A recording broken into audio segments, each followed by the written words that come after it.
నేను చెప్పినట్టు నువ్వు డైరీ ఫామ్ స్టార్ట్ చేస్తే 99% నువ్వు సక్సెస్ అవుతావు. బట్ నీ డైరీ ఫామ్ సక్సెస్ కావాలంటే నువ్వు చాలా చాలా కష్టపడాలి. Welcome to farm to nature channel. ఈ వీడియోలో లో బడ్జెట్‌లో డైరీ ఫామ్ ఎలా స్టార్ట్ చేయాలి?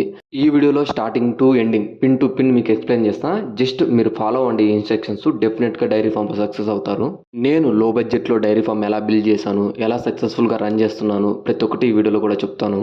నువ్వు డైరీ ఫామ్ స్టార్ట్ చేయాలంటే ఫస్ట్ నువ్వు ఎంత బడ్జెట్‌లో స్టార్ట్ చేయాలనుకుంటున్నావో ఫస్ట్ అది నువ్వు ఫైండ్ ఔట్ చేసుకో. నేనైతే జస్ట్ 5,00,000తో డైరీ ఫామ్ స్టార్ట్ చేశాను. ఇప్పుడు సక్సెస్‌ఫుల్‌గా రన్ చేస్తున్నాను. ఇంకా నేను డైరీ ఫామ్‌ని ఎక్స్‌టెండ్ చేయాలనుకుంటున్నాను.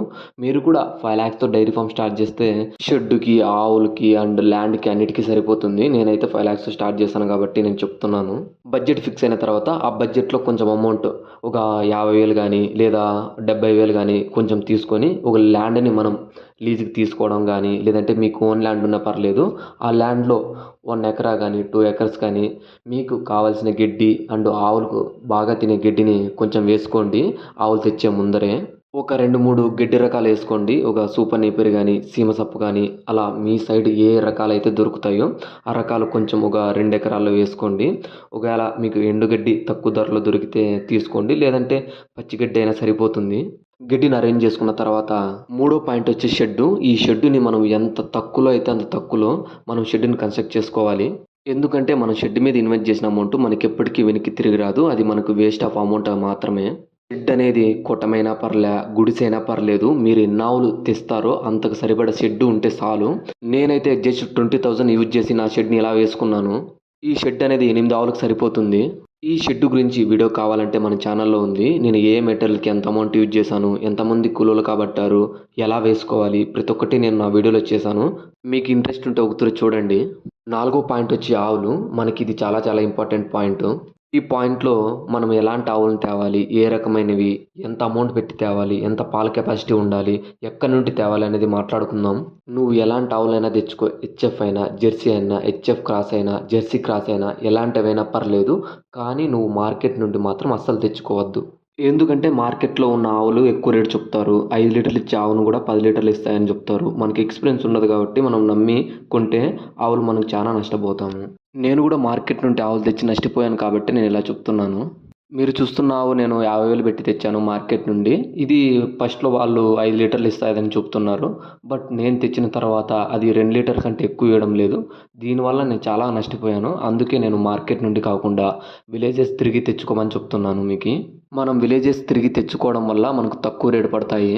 ఇలా చేయడం వల్ల మనం ఎప్పటికీ మోసపోము. ఎందుకంటే మనం పక్క రైతు నుండే కొంటున్నాం కాబట్టి ఆ రైతు 7 లీటర్లు ఇచ్చాయని చెప్తే మరలా అది 7 లీటర్లు ఇవ్వకపోతే మనం వెళ్ళి అక్కడ అడగచ్చు. ఎందుకంటే వారు ఆ విలేజెస్‌లో నివసిస్తుంటారు కాబట్టి. అదే మార్కెట్‌లో అయితే మీకు ఆవును అమ్మిన వెంటనే వారు తిరిగి వెళ్ళిపోతారు వాళ్ళ విలేజెస్‌కి. మనం మళ్ళా వెళ్ళి అడగడానికి కూడా అవకాశం ఉండదు. అందుకే నేను మార్కెట్ నుండి కాకుండా విలేజెస్ నుండి ఆవులు తెచ్చుకోవాలని చెప్తున్నాను. మన చుట్టుపక్కల విలేజెస్‌లో తెచ్చుకోవడం వల్ల అవి మన వాతావరణానికి ఈజీగా సెట్ అవుతాయి. అదే మార్కెట్ నుండి తెచ్చుకుంటే అవి ఈజీగా మన వాతావరణానికి సెట్ అవ్వవు. ఇలా సెట్ కాకుండా చాలా చనిపోయినవి కూడా ఉన్నాయి. ఇప్పుడు మనము ఆవుకి ఎంత అమౌంట్ పెట్టి తేవాలి, ఎన్ని లీటర్లు ఇచ్చేది తేవాలి. మనం 10 లీటర్ల నుండి 12 లీటర్ల లోపులు పాలిచ్చే ఆవును మనం తెచ్చుకోవాలి. 10, 12 లీటర్ల పాలిచ్చే ఆవు మనకి మినిమమ్ 1,00,000 పడుద్ది. అలా ఒక 3,00,000 ఇన్వెస్ట్ చేసి ఒక 3 ఆవులు మనం తెచ్చుకోవాలి ఫస్ట్‌లో. ఎందుకంటే ఫస్ట్‌లో మనకి అంత ఎక్స్‌పీరియన్స్ ఉండదు కాబట్టి ఎలా మెయింటైన్ చేయాలి, వర్క్ ఎలా ఉంటుంది, ఎలాంటి మెడిసిన్స్ యూజ్ చేయాలి, ఎలాంటి ఇష్యూస్ మనం ఫేస్ చేస్తామనేది ఈ 3 ఆవులు మెయింటైన్ చేసేటప్పుడే మనకు తెలిసిపోతుంది. ఆ తర్వాత నువ్వు మెయింటైన్ చేయగలను అనేటప్పుడు మనము తెచ్చుకోవాలి. ఇలా 3,00,000 ఇన్వెస్ట్ చేసి ఆవులు తెచ్చిన తర్వాత ప్రతి ఆవు 10 లీటర్లు ఇక్కోకుండా ఒక 8 లీటర్లు ఇచ్చినా మనకి పర్ టైమ్ 24 లీటర్స్ మనము డైరీ సెంటర్‌కి పోయొచ్చు. అలా మనం రోజు మొత్తం 48 లీటర్లు ఒక రోజుకి పోయొచ్చు. మా సైడు రూ. 40 ఉంది పర్ లీటర్ ఆవు మిల్కు. ఇలా రూ. 40 ఇంటూ 48 లీటర్లకి వేసుకుంటే మనకు రోజు మొత్తం రూ. 1,920 వస్తుంది.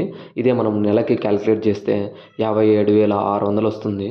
ఇది జస్ట్ 3 ఆవులకు మాత్రమే. మనకొచ్చిన 57,000 మనకు ప్రాఫిట్ కాదు. మనకు ఇందులో కొంచెం మనం దానాకి యూజ్ చేయాలి. ఐదో పాయింట్ వచ్చి దానా ఇవ్వడం.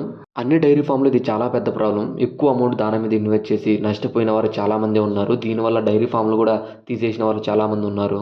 మనం దానా మీద ఎక్కువ ఇన్వెస్ట్ చేయకోకుండా మన ఆవులకి మంచి పచ్చి గడ్డి అండ్ ఎండు గడ్డి కొన్ని రకాలైన గడ్డి ఇస్తే మనం దానా కొంచెం తక్కువ ఇచ్చినా కూడా పాలు ఎక్కువ ఇస్తాయి. నేను దీన్ని ఫాలో అయ్యి నా డైరీ ఫామ్ రన్ చేస్తున్నాను. నేను పచ్చి గడ్డి అండ్ ఎండు గడ్డి అన్నీ ఇచ్చి నేను పాలను ఎక్కువగా తీసుకుంటున్నాను. నేను జస్ట్ దానాకి 5,000 మాత్రమే యూజ్ చేస్తున్నాను ప్రతి మంత్. నేను 5 ఆవులకి దానా ఎలా ఇస్తున్నాను జస్ట్ 5,000లోనే అనే వీడియో మీకు కావాలంటే నా ఛానల్లో ఉంది. జస్ట్ వెళ్ళి చూడండి అంతే.